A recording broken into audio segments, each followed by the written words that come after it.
अस्सलामुअलैकुम, welcome to Farooqui vlogs. आज जिस वीडियो के साथ हाजिर हुआ हूँ वो ज़रा कुछ अरसे के बाद बना रहा हूँ। बीच में कुछ टेक्निकल इश्यूज आ गए थे जिसकी वजह से मैं वीडियोस नहीं बना पा रहा था, और दूसरी कुछ अपनी मसरूफियात भी थी, प्रोफेशनल मसरूफियात थी, जिसकी वजह से वीडियोस में थोड़ी ताख़ीर हुई। वीडियो को शुरू करने से पहले आप लोगों से हमेशा की तरह रिक्वेस्ट करूंगा कि आप चैनल को सब्सक्राइब ज़रूर कीजिएगा जिन्होंने सब्सक्राइब नहीं किया है। जिन लोगों ने मुझे सब्सक्राइब किया है उनका तहे दिल से शुक्रगुजार हूँ। अल्हम्दुलिल्लाह इस चैनल के जो सब्सक्राइबर्स हैं उनकी तादाद तकरीबन 6000 से ऊपर हो रही है, और उम्मीद है कि कुछ वक्त के अंदर ये 10,000 या उससे ऊपर तक चली जाए। आप लोगों से इसीलिए मैं रिक्वेस्ट करता हूँ कि देखने वाले तो काफ़ी लोग होते हैं, लेकिन सब्सक्राइब करने वाले बहुत ही ख़ास लोग बहुत कम होते हैं जो सब्सक्राइब करते हैं और वाकई अप्रिशिएट करने की कोशिश करते हैं। तो जिन्होंने भी सब्सक्राइब किया है उनका दोबारा मैं शुक्रगुजार हूँ। इसके अलावा अगर वीडियो में कोई बात आपको पसंद आए तो वीडियो को शेयर ज़रूर किया करें, लाइक ज़रूर किया करें, हमारी हिम्मत अफजाई होती है। आज का जो वीडियो है वो है 144 से रिलेटेड। हालिया दिनों में 9 जनवरी को 144 लागू कर दी गई थी सिंध भर में, और तकरीबन पूरे मुल्क में ही ये लागू है इस तरह से। लेकिन मैं स्पेसिफिकली सिंध के जो नोटिफिकेशन है उससे रिलेटेड बात कर रहा हूँ। इस नोटिफिकेशन के तहत 9 जनवरी से लेके अगले 45 दिन तक पूरे सिंध में, इंक्लूडिंग कराची, हैदराबाद और तमाम शहर, यहाँ पे दफ़ा 144 नाफिज है असलहे की नुमाइश और असलहे को कैरी करने के ज़मन में। असलहे की नुमाइश का तो सभी को पता है कि असलहे की नुमाइश जो है वो वैसे भी अलाउड नहीं है, चाहे 144 हो या 144 ना हो। असलहे की नुमाइश या असलहे को लहराना, ब्रांडिशिंग करना, ये 144 परमिट के अंदर भी लिखा होता है कि आप इसे नहीं कर सकते।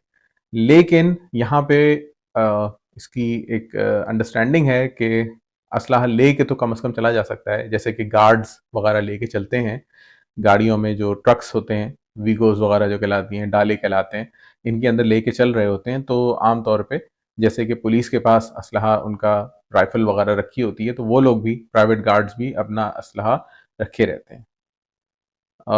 किस तरह रखते हैं, उनकी निशाना किस तरफ होता है और सही है गलत है वो एक अलग बहस है कि कौन किस तरह से रख रहा है, लेकिन इतना अलाउड होता है। लेकिन 144 जो अभी लागू है इलेक्शन की वजह से, क्योंकि मुतवक्के हैं इलेक्शन 8 फरवरी को, तो इस वक्त में असलहे की नुमाइश पे मुकम्मल पाबंदी है। और दूसरे तौर पे, और इस पे जो है वो कार्रवाई भी कर रही है पुलिस, और मुख्तलिफ इलाकों में जो गाड़ियाँ जा रही हैं उन पे एफआईआर भी हो रही है और मुख्तलिफ कार्रवाइयाँ भी की जा रही हैं। इसके अलावा जो आर्म्स रूल के अंदर थोड़ी सी अमेंडमेंट आई है, वो कि बुक की शक्ल में मेरी नज़र से नहीं गुजरी है, सिर्फ गजट नोटिफिकेशन ही गुजरा है। तो उसके अंदर एक चीज़ मैं देख के थोड़ा सा हैरान हुआ कि उन्होंने एक एक्सप्लेनेशन डाल दिया है कैरी करने के ज़मन के अंदर कि आप अपनी गाड़ी के अंदर भी असलहे को नहीं ले जा सकते। तो ये चीज़ बहुत ही कराची के ज़मन में अगर देखा जाए, कराची के सिनेरियो में, कराची की सिचुएशन में अगर देखा जाए तो बहुत ही गलत है। बाकी सिंध को, बाकी मुल्क को आप कराची के ऊपर लागू नहीं कर सकते। तो इसलिए मैं ये कहता हूँ जब ये इलेक्शन के बाद बैन हटे तो कम से कम गाड़ी में जो कैरी करने की इजाज़त है वो भी होनी चाहिए, और इसमें कोई कबाहत नहीं है। ये नहीं कि आप गाड़ी के अंदर, गाड़ी वाड़ी में कैरी कर रहे हैं तो फिर सिर्फ डब्बे के अंदर या होल्स्टर के अंदर, और बिल्कुल ही ऐसा कि अनरीचेबल हो उस पोजीशन में कैरी करें। कैरी करने में इजाज़त देनी चाहिए इसके अंदर, खुसूसन कराची के हालात को मद्देनज़र रखते हुए।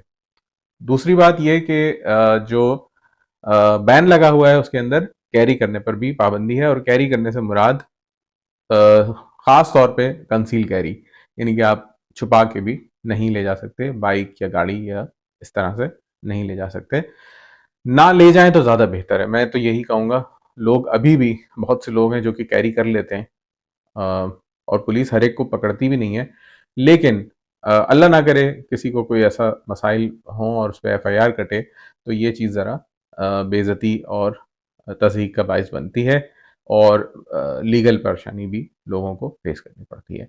तो आज के हालात से मुतालिक जो बात थी 144 और उससे मुतालिक जो बात है, इस पे इंशाअल्लाह ताला मैं फर्दर भी ये जो नया आर्म्स रूल आया है 2023 का, लास्ट गवर्नमेंट ने जो बनाया, इस पे भी मैं इंशाअल्लाह तफसील से रोशनी डालूँगा, जैसे ही मुझे इसका मुकम्मल एक्ट जो है वो मिल जाएगा, यानी बुक की शक्ल में मिल जाएगा, तो इंशाअल्लाह ताला मैं इसे आपकी गोशगुज़ार भी करूँगा, इसको आपको समझाऊँगा। आज के वीडियो में मुझे इजाज़त दीजिए, इंशाअल्लाह नेक्स्ट किसी वीडियो में आपसे मुलाकात होगी। आज के लिए अल्लाह हाफ़िज़।